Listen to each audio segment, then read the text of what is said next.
Halo kalian semua. Welcome to Skepsi Talk. Perkenalkan, nama gue Pratia Sarah.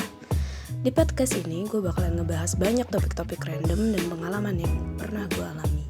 Hope you will enjoy it. Halo semuanya, welcome to episode 4. Mungkin ini udah lama banget gue gak buat podcast, gue gak ngomongin sesuatu hal. Kayaknya kalau gak salah terakhir gue buat episode 3 tuh kayak 10 bulan yang lalu gitu. The things yang ngebuat gue kayak gini adalah mungkin kehektikan gue karena lagi nyusun tugas akhir gitu.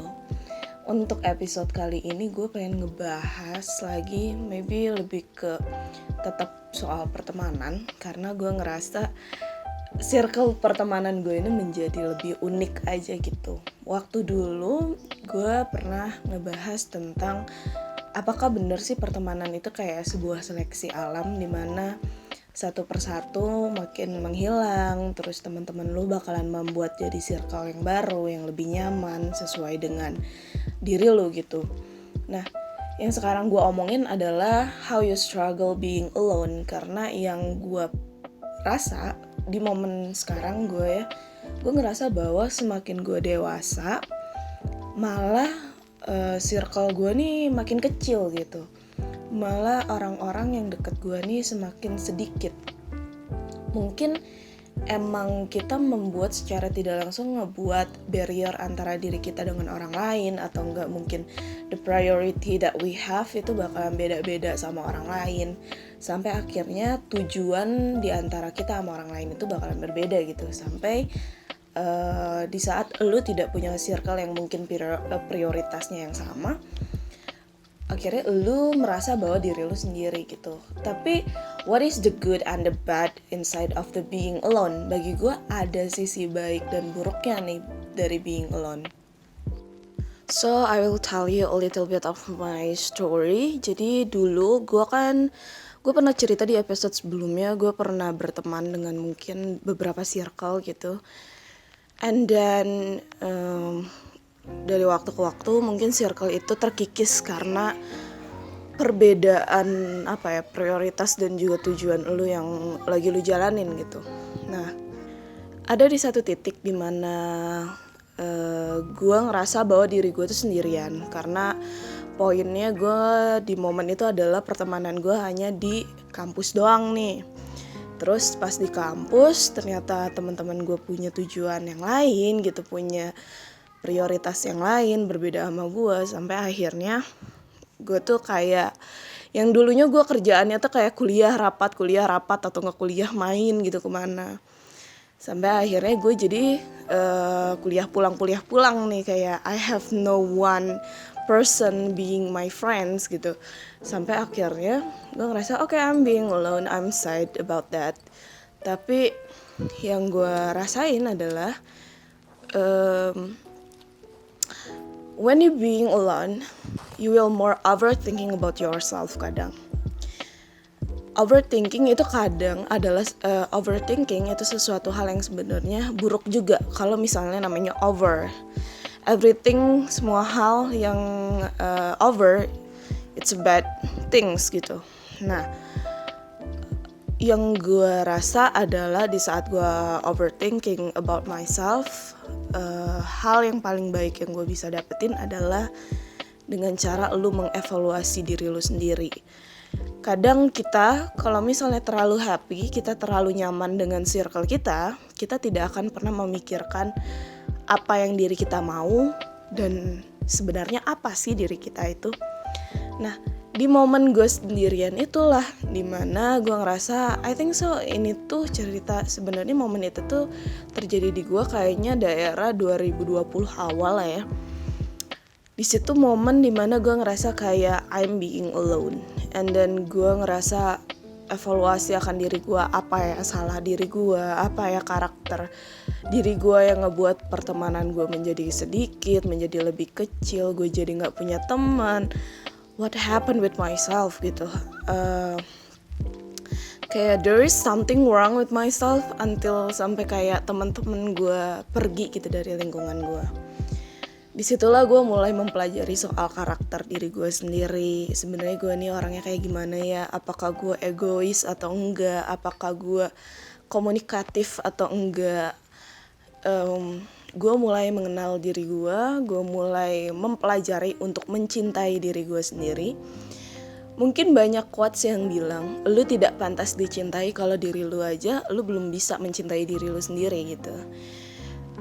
Gue sangat-sangat percaya akan hal itu, kayak statement itu tuh hal yang paling benar lah menurut gue. Karena menurut gue adalah di saat lu tidak bisa mencintai diri lu sendiri, di saat lu tidak bisa menerima diri lu sendiri, ya endingnya orang lain pun sulit untuk mencintai lu ataupun menerima diri lu apa adanya gitu. Karena lu mencoba mengcover semua hal kelemahan lu gitu. Padahal kalau misalnya kita pikir lagi, every person tuh punya sesuatu hal yang ini sisi kebaikannya, oh ini sisi kekurangannya dari orang ini. Jadi kayak don't want to be a perfect person gitu. Jangan pengen lu jadi orang yang sempurna, karena bagi gue semua orang tuh punya sisi kelemahannya, semua orang tuh punya sisi kelebihannya dari dirinya. Ada yang mungkin lebih pintar, ada yang mungkin dia lebih humoris. Kadang ya just be you. And then when you have a friends, it's not a fake friends, karena elu menjadi diri lu sendiri di depan lingkungan elu gitu. Tetapi kalau misalnya elu menjadi orang lain, you cover yourself, elu nunjukin diri lu bukan diri lu gitu, and then what you got, the things that you got adalah ya fake friends gitu, teman-teman yang emang berpura-pura menjadi teman lu karena dia menyukai cover atau topeng yang lu pakai, bukan diri lu sendiri. Nah hal itulah yang menurut gue menjadi sebuah pemikiran yang gue muncul gitu ya di saat gue being alone. Karena ternyata when I was being alone, gue ngerasa gini, gue bisa sampai kayak yang dulu gue nggak pernah namanya nonton bioskop sendirian. Terus gue mencoba untuk gue udah lama nih nggak nonton gue udah lama nih nggak nonton bioskop. Gimana kalau misalnya I'm trying to watch a movie gitu, but I have no friends and gue nggak tahu harus ngajak siapa. And then akhirnya oke deh gue ke bioskop gitu. I'm watching a movie. Kalau nggak salah film pertama yang gue tonton sendirian adalah Joker. It's weird right? Dari Joker gue nonton sendirian, and then kayak I feel like it's a good things gitu ternyata nonton sendirian ke bioskop. Karena walaupun awkward sih pas awal lu beli tiket kayak untuk berapa tiket mbak? And then I said like 1 ticket. What? Gitu, kayak bagi si kasirnya kayak aneh gitu. Nah hal yang gue dapet di saat gue jalan-jalan sendiri, I'm trying to eat alone, kayak gue makan di luar sendirian, terus gue nonton sendiri, gue jalan-jalan ke toko buku sendiri. Maybe awalnya gue merasa bahwa hal itu tuh awkward banget untuk diri gue. And then setelah gue ngelewatin proses itu berulang-ulang gitu, kayak until now I feeling lonely gitu kan sometimes. Sampai sekarang gue sering banget yang namanya jalan-jalan. Mungkin kalau misalnya lu tahu daerah Bandung, gue tuh bisa dari rumah gue di Cibiru sampai ke Dago gitu, ke Dago atas, jalan naik motor, bawa motor sendirian gitu. Kayak di saat gue bawa motor gitu ya jalan-jalan, gue bakalan lebih banyak reflection ke diri gue sendiri, banyak berpikir tentang diri gue, apa sih tujuan lu selanjutnya, atau apa sih keinginan yang ingin lu capai, atau kayak gimana sih diri lu, apa problem lu. Jadi it's more you know about yourself gitu, kamu lebih tahu soal diri lu sendiri, lu punya waktu untuk lebih mempelajari diri lu gitu. Hal yang sangat-sangat baik bagi gue di saat gue sendirian gitu. Tapi walaupun kadang sesuatu hal yang kekurangan dari elu sendirian adalah kadang elu merasa kesepian. hal yang ngebuat gue, kadang juga gue ngerasa gitu, di momen ini gue udah mulai menikmati bagaimana gue sendirian, karena menurut gue bisa melakukan hal apapun sesuai dengan kesukaan gue gitu.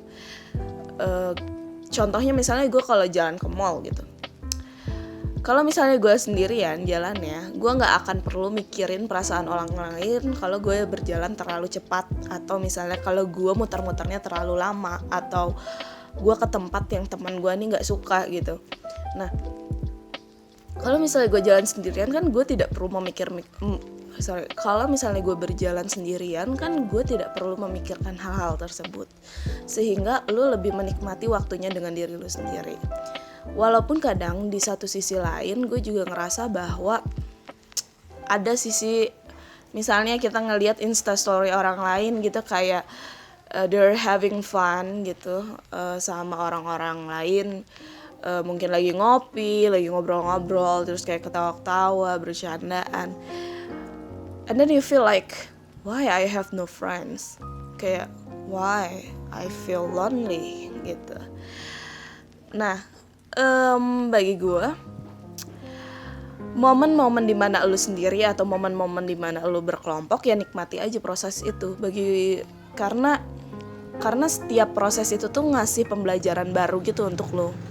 Gini, gue belajar banyak hal di saat gue sendirian dan di saat gue mungkin punya pertemanan yang circle gue yang sangat luas. Di saat gue punya circle gue yang sangat luas, di momen itu gue akan memperbesar wawasan gue di mana how to be open minded untuk ke orang lain, atau mungkin gimana cara kita berkomunikasi dengan orang lain, bagaimana cara kita memaparkan pendapat kita gitu. Di saat kita berkelompok, kita lebih banyak untuk sharing antara satu orang dengan orang lainnya, sehingga wawasan lu secara tidak langsung makin luas, pemikiran lu pun akan lebih luas lagi. Tapi kalau misalnya lu selalu sendiri, artinya kan wawasan lu ya hanya yang lu dapet gitu, lu nggak pernah dapet insight dari orang lain gitu. Nah, walaupun seperti itu, tapi lu harus juga menikmati di saat diri lu merasa sendiri. Karena bagi gue, momen lu sendiri adalah momen dimana lu mengenal diri lu. Coba deh, kalau kita terlalu happy sama teman-teman kita, sama circle kita bakalan kayak denial soal enggak kok gue gak egois, enggak kok gue gak ini, karena lu tidak pernah menyalahkan diri lu sendiri akan suatu keadaan, because you are happy in that moment gitu. Nah, di saat lu unhappy, lu bisa lebih objektif untuk menilai sesuatu hal, kalau bagi gue ya, karena lu tidak membela satu sisi, lu hanya membela diri lu sendiri, kayak lu hanya berkutat dengan pemikiran lu, terus lu melihat dari sisi-sisi lainnya kayak gimana. Jadi lu lebih objektif untuk menilai diri lu dan membuat perubahan seharusnya dari diri lu sendiri. Gue belajar untuk bisa ngomong di depan umum karena gue dulu punya circle yang kayak gitu, orang yang bisa berpendapat di depan umum dengan mudah, ngomong dengan mudah. Tapi kalau misalnya gue waktu itu tidak ada di circle itu gitu, di orang-orang yang asal ngomong aja, mungkin gue gak akan jadi kayak gue sekarang gitu. Gue gak berani untuk ngomong di depan orang, presentasi di depan orang gitu. So artinya gue percaya bahwa di hidup kita tuh kayak we have a stage moment gitu loh, dimana lo bisa menjadi pribadi. Ya udah, gue sendirian, gue belajar soal diri gue sendiri. Oh, di momen ini lo harus membuka lagi lingkungan lo harus terbuka lagi sama orang lain untuk menerima orang lain menjadi teman lo. Dan momen itu tuh kayak naturally bakalan happen in your life gitu. Dan jangan denial. Menurut gue momen-momen hal seperti itu adalah lo harus kayak oke, gue ikutin nih alurnya gitu. Karena bagi gue setiap momen bakalan ngasih pembelajaran untuk lo. Kalau misalnya lo terus sendirian pun lo tidak akan menjadi diri sesuatu orang yang lebih paham akan lingkungan gitu. Ataupun kalau misalnya lo terus berada di suatu circle yang nyaman, ya lu tidak akan mendapat nilai baru dari circle yang lain atau dari diri lu sendiri. So walaupun conclusionnya ya mungkin I can say it about, walaupun being alone it's a very good things, and mungkin ada juga beberapa yang a bad side dari being alone gitu, tapi cobalah untuk menikmatinya, karena menurut gue di saat lu sendirian itu adalah momen dimana lu lebih mengenal diri lu sendiri. Itu adalah momen dimana lu lebih mengenal diri lu sendiri gitu. Dan sampai sekarang gue merasa bahwa diri gue ya, I'm very grateful untuk diri gue yang lebih walaupun gue sendirian. Sebenarnya kalau sekarang gue nggak bisa dibilang gue sendirian banget sih, karena ternyata I have a close friend juga gitu dari sejak gue high school sampai sekarang. Akhirnya malah gue jadi mempunyai pertemanan lagi nih sama partner gue, Ajeng nih, jadi lebih dekat lagi karena pas dari momen kemarin gue lagi sendirian, and then Ajeng jadi orang yang mungkin bisa mengerti soal gue, bisa mendengarkan, bisa saling mendengarkan satu sama lain, sampai akhirnya kita menjadi sebuah pertemanan yang akrab gitu. Dan gue kayak ngambil conclusion yang gini dalam hidup gue ya, dalam sebuah pertemanan, temen tuh nggak harus banyak. Kalau kenal orang, lu harus banyak, karena one day lu harus buat link sama orang lain. Apalagi kalau misalnya lu berjalan dalam suatu bisnis gitu, itu pasti bakalan ngebutuhin orang lain gitu, link. Lu berkenalan lah dengan banyak orang. Tapi if you make a circle dari pertemanan gitu ya, circle dari sebuah pertemanan, buatlah pertemanan itu berkualitas, bukan berkuantitas. It's not about the number, how many your friends, tapi what the quality of your friends gitu. Kayak gimana sih pertemanan lu sama orang lain gitu, kualitasnya. Gue tidak terlalu suka berada di suatu circle gue tidak terlalu suka berada di suatu circle yang misalnya nih kita ngopi terus kita kayak diem-dieman doang, terus kita hanya main handphone masing-masing, ngobrolinnya hanya ngobrolin basa-basi doang. Kayak there's no quality inside our friendship gitu. Gimana kalau misalnya gue lebih suka di saat kita datang nih ngopi bareng, yuk just focus with us gitu, handphone pinggirin semua, we talking about something gitu, kayak kita saling berbagi pendapat, berbagi wawasan, berbagi cara pandang, karena disitulah lu menjadi lebih grow, lu lebih lu berkembang akan pemikiran lu gitu. Bagi gue ya benar yang kata orang, sharing is caring ya. How you share about your life with other people sebenarnya bisa menjadi sebuah nilai baru bagi orang lain gitu. Kayak when you talking about the problem of yourself, kadang kita hanya butuh didengarkan, atau kita butuh mungkin solusi dari orang lain. Kita gak pernah tahu ternyata orang tersebut pernah ngalamin hal tersebut juga gitu misalnya. So artinya secara gak langsung nanti orang tersebut ngasih solusi ke kita, atau enggak ngasih cara pandang mereka soal permasalahan kita. Sampai akhirnya kita bisa terbuka tuh si cara pandang kita tentang menghadapi suatu masalah, atau enggak cara bagaimana kita open minded akan sesuatu hal, kayak misalnya paham gue sama paham dia yang berbeda. Nah, hal itu bisa dijalin dari communication. Makanya kenapa bagi gue momen dimana gue punya circle yang besar, ya pergunakanlah untuk berkomunikasi gitu, pergunakanlah untuk bertukar pikiran gitu. Di saat gue punya circle gue yang sangat kecil, hanya diri gue sendiri, ya udah, reflection of yourself gitu. Apa sih salah diri gue, apa sih kurangnya gue, apa sih yang kelebihan gue yang bisa gue cintai. Nah, so sebagai penutup mungkin gue hanya mau bilang gini, kalau misalnya lu ada di momen kesendirian, nikmatilah momen tersebut dan lebih berpikirlah mendalam soal diri lu. Cari tahulah apa mau diri lu dan seperti apa diri lu. Karena sesungguhnya orang-orang tuh bisa menganalisis dirinya sendiri. Lalu kalau misalnya lu ada di suatu keramaian, dalam artian lu punya circle yang besar, pergunakanlah circle itu untuk ngebuat wawasan lu yang lebih luas. And jangan lupa, just being you. Jadilah diri lu sendiri. Jangan membuat cover dari diri lu gitu. Kayak maksudnya ya be yourself, mungkin statement yang sangat umum. So, thank you for listening today and see you in the next video. Bye-bye.